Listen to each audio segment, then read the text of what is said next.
The region's middleman economy has been associated with prosperity since the Justice and Development Party took office 10 years ago. It's Turkey we are talking about. You are wondering why we say middleman? Watch this video to find out. Both Turkey's ambitious foreign policy agenda and socio-political stability have been built on the foundation of economic prosperity. It is going through a tough moment since it is situated in a conflict-ridden area where several parties are competing for dominance. In the meantime, Turkey's economy seems like sailing against the tide. Let's discover more. Due to its unique geographic location, which has preserved throughout history, Turkey has a greater strategic significance than other nations. It is situated in the center of both Europe and Asia, where economic flows between European nations serve the greatest source of connectivity. The world's middleman. Turkey is a nation that has distinct geographic location, being partially in both Asia and Europe. It has served as a barrier and a bridge connecting the two continents throughout history. Turkey is throwing the world a bone. It is located in the intersection of the Eastern Mediterranean, Middle East, Caucasus, and Balkans. Its land size exceeds that of any state in Europe, It's a big show. making it one of the bigger countries in the continent in terms of both territory and people. Also, it is at the core of a geopolitical environment connected to several distinct physical, political, and cultural landscapes because of its complicated geographic location between Europe and Asia, the Black Sea, and the Mediterranean. Due to its complexity, Ankara is more aware of new security risks in its region and has a significant influence on the nation's defense, foreign, and domestic policies. Its geographic location threw a wrench in the works. With great power comes great responsibility. It is commonly believed that its geographic location allows it to serve as a true bridge between the East and the West. However, what is frequently forgotten is that Turkey's location also presents it with a number of special threats and challenges, which has caused the country's territorial integrity, security, and interests to become top priorities for its defense and security. In order to confront these problems, it has had to increase its projection of hard power and adopt a strong state model. Turkey is armed to the teeth. If you like this video so far, please consider liking and subscribing to the channel. Turkey's economy has grown to be one of the globe's emerging economic powers, alongside China, India, and Brazil. Turkey followed China in economic growth, and this has paved the way for its economy to expand and eventually rank among the top 10 economies in the entire globe by 2023, where it currently stands. It ranks 16th in the world for economic growth and is distinguished by significant advancements in the communications and service sectors, in addition to producing a wide range of items whose high quality is demanded worldwide. It's the best thing since sliced bread, right? Actually, Turkey's GDP has been on an increasing trend since 1987 and is expected to stay so up until 2028.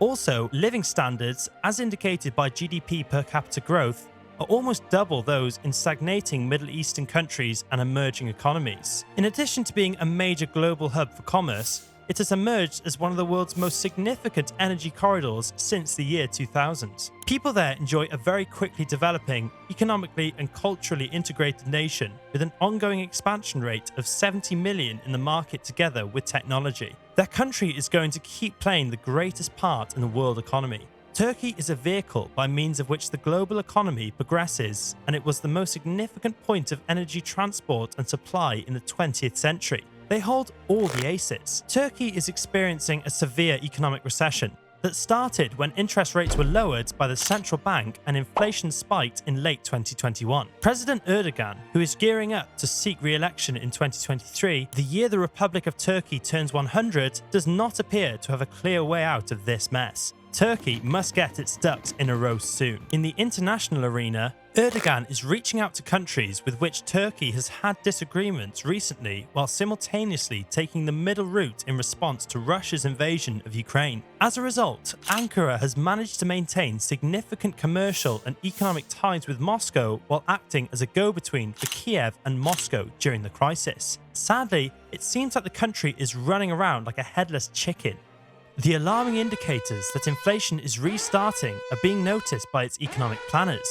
Because of this, the Turkish central bank has just raised interest rates by almost double, and further increases are probably on the horizon as the government tries to stabilize commodity prices. But the issue isn't only inflation. Other issues are becoming the elephant in the room. In the nation, housing costs are also soaring. In Istanbul, a vast city of the nation, property values increased by an astounding 193.9% between November 2021 and last summer. The scenario is essentially the same in Ankara, the nation's capital and home of Erdogan's ruling Justice and Development Party.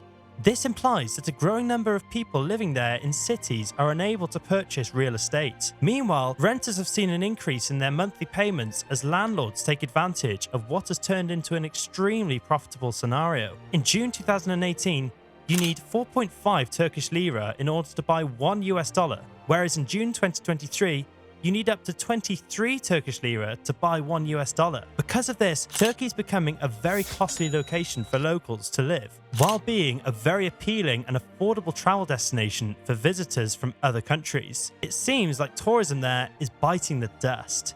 Erdogan bears a significant portion of the blame for this deviation. The president of Turkey hired a string of incompetent bureaucrats, indulged wild economic theories for years, such as the concept that interest rates should be avoided at all costs, and then took out loans from the national coffers to lessen the impact on the Turkish currency's decline.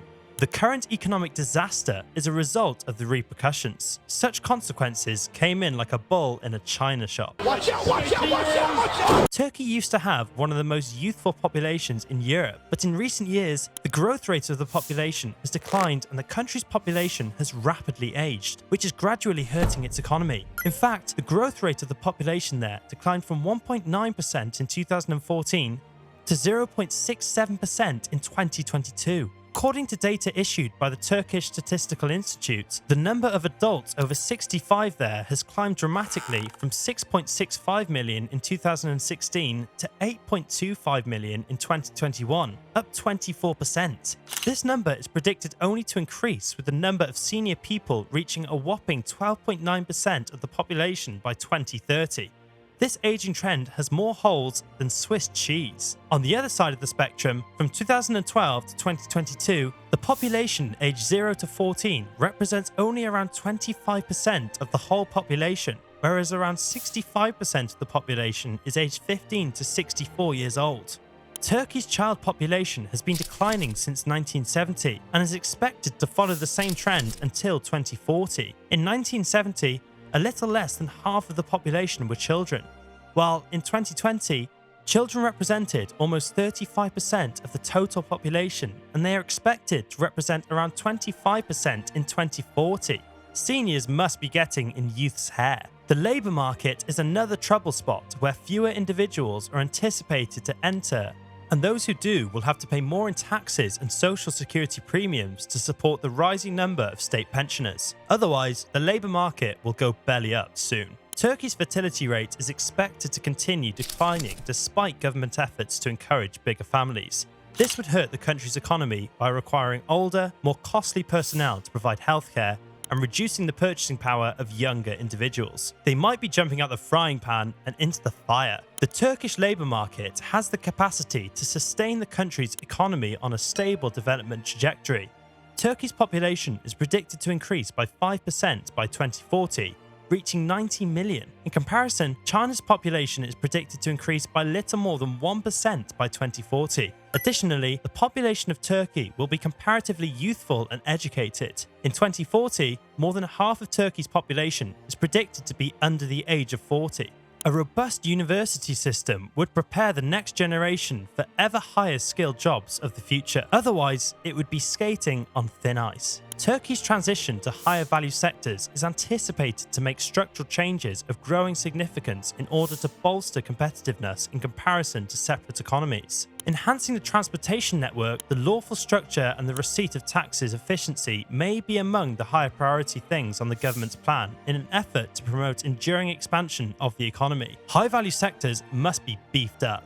Long-term support for Turkey's growth would come from the performance of its domestic businesses, as well as from a favourable political, social and economic climate. Many sectors have the capacity to fuel this expansion, and it is probable that throughout the course of the next 30 years, the map of important industries or centres of excellence will shift to reflect the developments occurring in the Turkish and global economies. In a nutshell, when it comes to combating inflation and maintaining financial stability through monetary and fiscal policies, Turkey's new economic team could adopt a more assertive stance. Investors and legislators, however, shouldn't be naive because this strategy will only be transitory or partial and used to win the next local elections.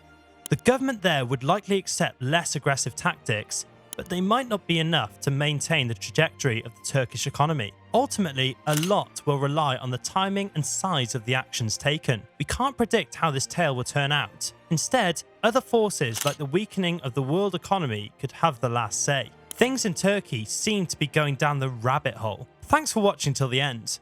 If you enjoyed this video, make sure to hit the like and subscribe buttons to receive more content. See you in the next video.